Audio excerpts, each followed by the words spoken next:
Seb. Et on va aller découvrir un des vignobles les plus exceptionnels qui soit dans toute l'Alsace. Une famille qui, depuis 7 générations, depuis 1810, veille sur ce vignoble en étage, sur des coteaux totalement improbables, 130 hectares de vignobles qui n'ont rien de commun avec aucun autre. Si ces teintes fantastiques sont automnales, cette vigne, elle, est ancestrale. C'est ici, à Guebwiller, sur ces coteaux alsaciens, que sont produits 4 grands crus classés, en puisant toute leur force d'un sol sablonneux extrêmement pauvre. Alors comment ce vignoble, malgré cette difficulté géologique, a-t-il fait pour traverser les siècles? Séverine Schlumberger, 7e génération de vigneron, nous fait découvrir les 130 hectares de ce patrimoine familial aussi exceptionnel qu'invraisemblable. Planter de la vigne ici, c'est à peu près comme planter de la vigne sur une dune au bord de la mer. Ça dévale. Et donc la seule possibilité pour nous de maintenir ces montagnes là où elles se trouvent, c'est d'avoir 50 km de murs et d'être planté à l'horizontale. Séverine n'est pas la seule à gérer le domaine. En 2011, son frère Thomas les a rejoints, elle et son oncle, au sein de l'entreprise familiale. Ça va ? C'est lui qui doit prochainement en reprendre les rênes. Alors un empierrement ancestral qui remonte au temps des Romains, qui avait été abandonné au Moyen-Âge, et la famille a vraiment voulu restituer ce savoir-faire, avec ici la preuve d'une pierre de 1826.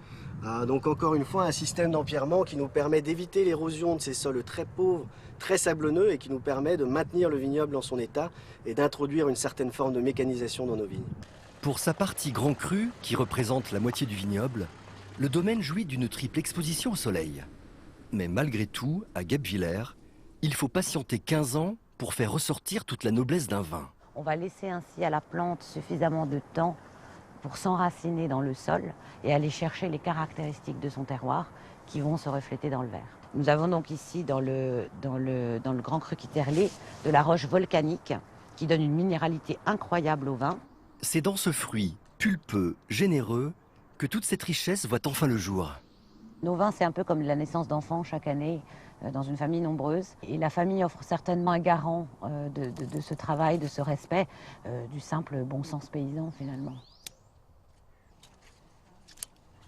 Dans certains rangs, il reste du raisin à ramasser.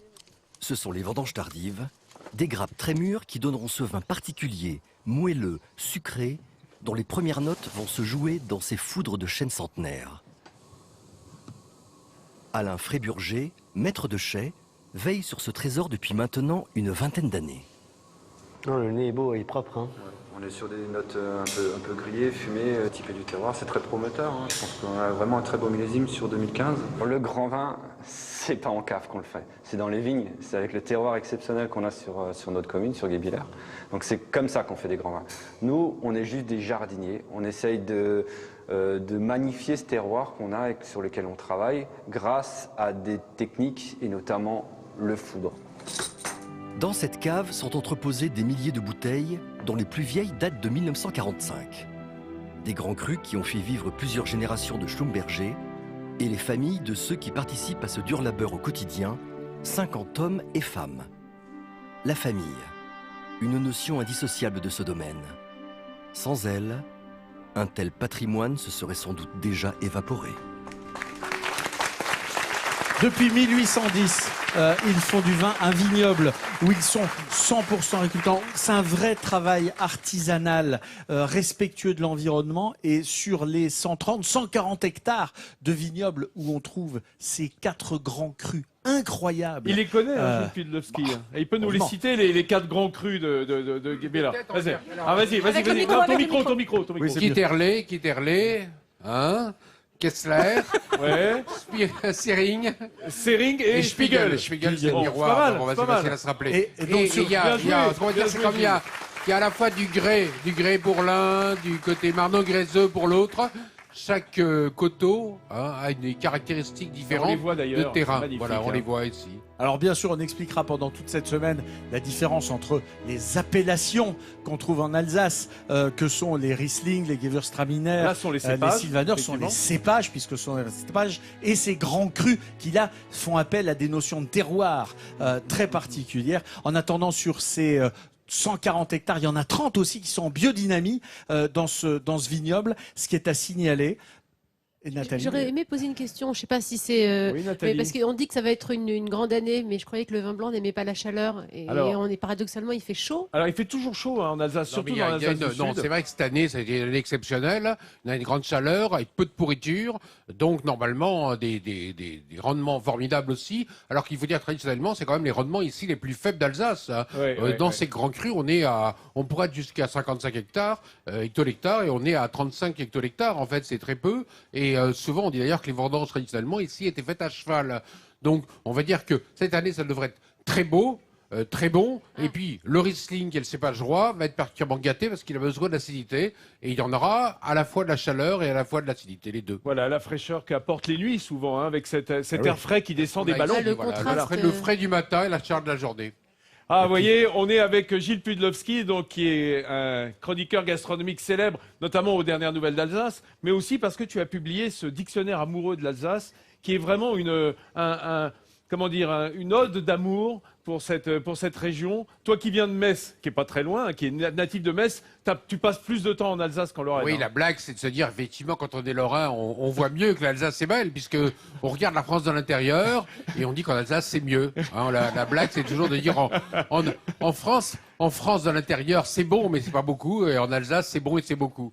Voilà. Il y a tout, la générosité, il y a le terroir, il y a tout ce qu'on aime. Et dans ce village de Guebwiller, à l'image des villages alsaciens, vous avez ces maisons colorées, j'en sais, cette couleur qui est partout, c'est la fleur des villages. Il y a un côté très pimpant ici. On s'attache à faire beau. On s'attache à ce que les villes et les villages d'Alsace soient très coquets, soient agréables à regarder, parce que on a envie, c'est pas plus mal, d'habiter dans un environnement plutôt agréable. Donc il y a un charme assez envoûtant quand on découvre cette cité de Guebwiller au cœur de cette vallée. Et puis alors, ça prend là carrément des teintes absolument somptueuses et magnifiques dès qu'arrive le temps de l'Avent, dès qu'arrive le temps des fêtes, puisque nous sommes Noël, hein. en pleine période d'avant Noël. Et alors là, Guebwiller a pris des teintes nuageuses, des teintes bleutées. Ça a été dirigé et designé par un spécialiste de la lumière qui s'appelle Daniel Knipper, qui a mis en scène cette ville de Guebwiller aux accents de Magritte, avec du bleu. Un bleu célèbre ici, et puis quelques nuages qui rappellent l'univers un peu onirique et art nouveau de Magritte. Mais tu es un enfant, Jean-Seb, tu es un enfant. Tes yeux brillent lorsque tu regardes les décorations de Noël. Moi, ma saison, c'est plutôt juste après les vendanges. Tu vois, octobre, quand les coteaux sont dorés par les couleurs de l'automne. Alors ça, je vous réserve quelques images dans la semaine. C'est assez canon. Moment. Et tu sais quoi, moi, ma culture, c'est la cuisine. Et la cuisine alsacienne, c'est une splendeur, surtout par des grands chefs. Et j'ai avec moi Bernard Leray, un très grand chef. Tu le connais bien, Gilles, Bernard Leray. C'est mon chef de l'année dans le Puy-de-Dôme Alsace qui vient de sortir. Et Bernard Leray a une caractéristique extraordinaire, c'est d'abord qu'il est breton d'origine, marié à une Alsacienne. La blague en Alsace, c'est qui a-t-il entre l'Alsace et la Bretagne? Réponse, la France. Donc, on trouve... Ce petit pays qui est entre l'Alsace et la Bretagne, quoi. Voilà, c'est la France. Et en fait, les Bretons, comme les Alsaciens, rigolent quand il faut rigoler et travaillent quand il faut travailler. Voilà. Et c'est un garçon qui est bosseur, qui prend son terroir à bras-le-corps pour en faire quelque chose personnel. Eh ben, écoute, ça m'étonne pas que tu parles des Bretons avec tant de cœur, parce qu'aujourd'hui, ce sont nos amis du quart de Rennes de la filière France 3 qui nous accompagnent. On en profite, tous les techniciens qui sont ici, que l'on salue. Hein, ce sont tes Coréens légionnaires. Exact. Absolument.